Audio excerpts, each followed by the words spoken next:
great to be with you, the last keynote of the day, and I'm hoping to weave a few of the different threads we've heard today, and particularly talk about racial equity. What is it, why does it matter, and how can you embed it in your investment portfolio? I thought I would start by sharing a little bit about my own story. I'm a woman of color, a daughter of immigrants and refugees, a mother, a wife, a daughter, like I said, a sister, an impact investor, also a community builder and a connector. I mention all of these different intersectional identities because it helps create a fuller and more colorful picture of the way that I show up in the world. And we each have our own lived, labored, and learned experiences that each shape the way that we each feel seen and heard by ourselves, others, and society. So we need to bring that nuance to our work. As I thought about my journey in my career, I really have recognized the impact thread throughout.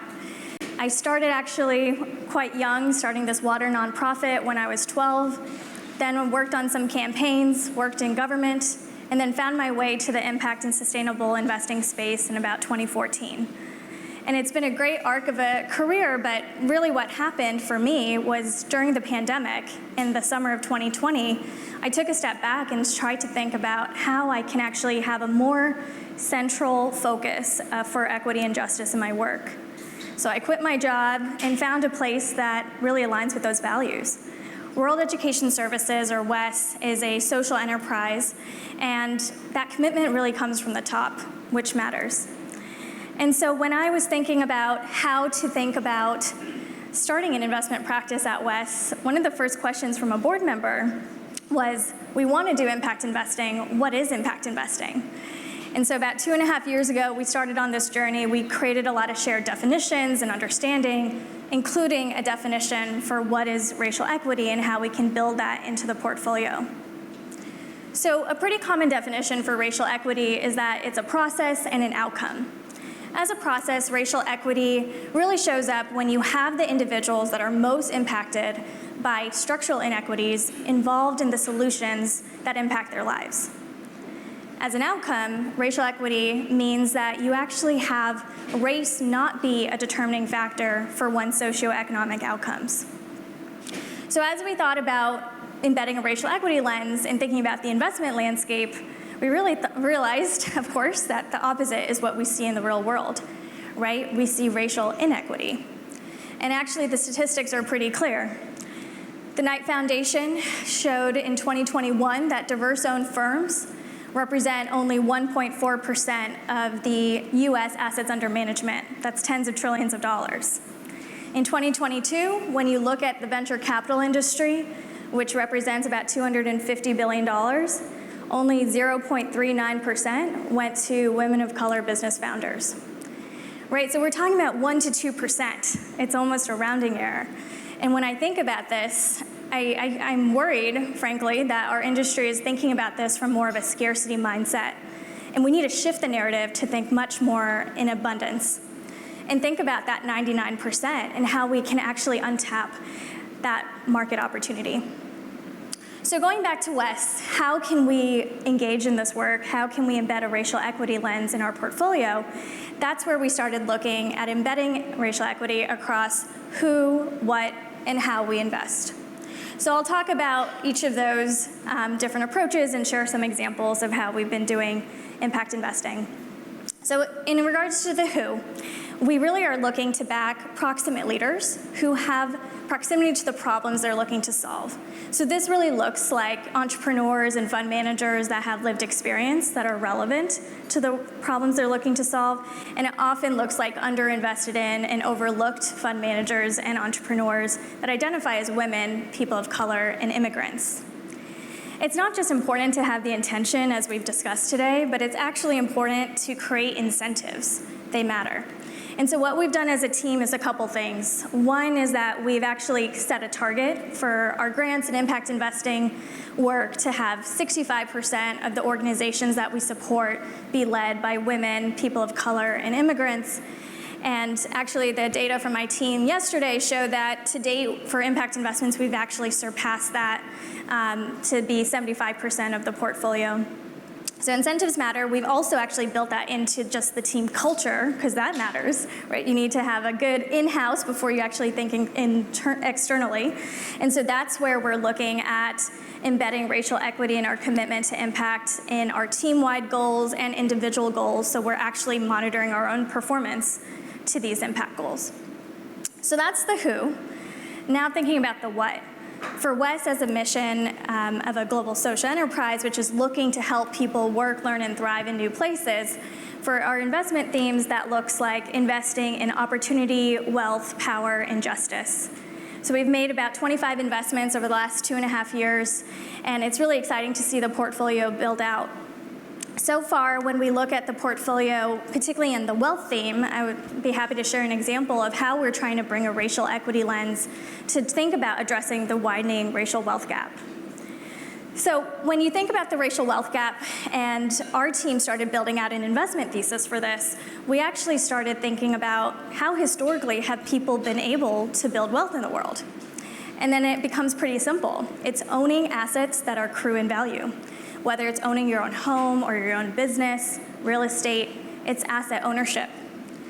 So working with, I think we're missing a slide, which is fine, but we have an ownership pyramid, which we can show later.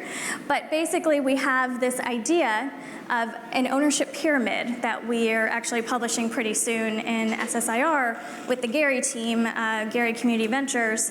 And that framework essentially thinks about different types of assets: financial assets, home ownership, business ownership, community ownership, and we've made investments across those different themes.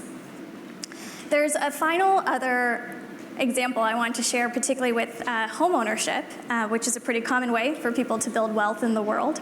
And so I just wanted to share a specific investee example, Deerfield Fund for Black Wealth. So this fund is a pretty new fund. It just was launched a couple years ago. We were an early institutional investor. The Deerfield Fund is specifically focused in the Denver metro area and trying to offer down payment assistance to Black families to become first-time home buyers. So reducing those barriers, not only do they provide down payment assistance in the first 2 years of their portfolio, they've been able to deploy $5.7 million to support 150 families so far, which is really exciting. But they've also been able to provide a really rich set of wraparound supports to help individuals go through the journey. And there was actually a recent Impact Alpha article highlighting them a week ago, which showed that they've actually brought an intersectional lens to their work and are specifically focused on Black women to become home buyers, just because of the focus of Black women being pillars of their own community. So we're excited about the what, and then importantly, the how. I think often in impact investing conferences, we don't talk about the how, but I'd argue, and Sam mentioned this in his remarks earlier, that if you're not thinking about the how and the tools that you're using and trying to redesign those tools, you may end up with the same results. So at least for WES, what that means is that we've been developing an investment practice which tries to align with our trust-based values. Trust-based investing, which really takes a lot of inspiration from trust-based philanthropy. We define trust-based investing as a practice to rebalance the power between investors, investees, and communities. So there's a few different things we've been doing, small and large, to really embed this trust-based practice. In a small way, we're trying to be more transparent and have a little bit contribute to reducing information asymmetry in the ecosystem by just publishing our investment process, diligence criteria openly on our website. We also try to be as accessible as possible so people can meet us in different arenas and get out of the normal places in conference circuits. We also, in a larger and more systemic way at WES, are actually looking at redesigning our governance structure to be more participatory. So we've been doing a lot of interesting demonstrations right now around participatory investing. There's a few different ways this has come to play at WES. One, in our investment strategy and how we co-develop that with our investee partners and community partners. Two, in regards to how we actually are deploying PRIs and MRIs, shifting asset allocation decisions to those closest to the work.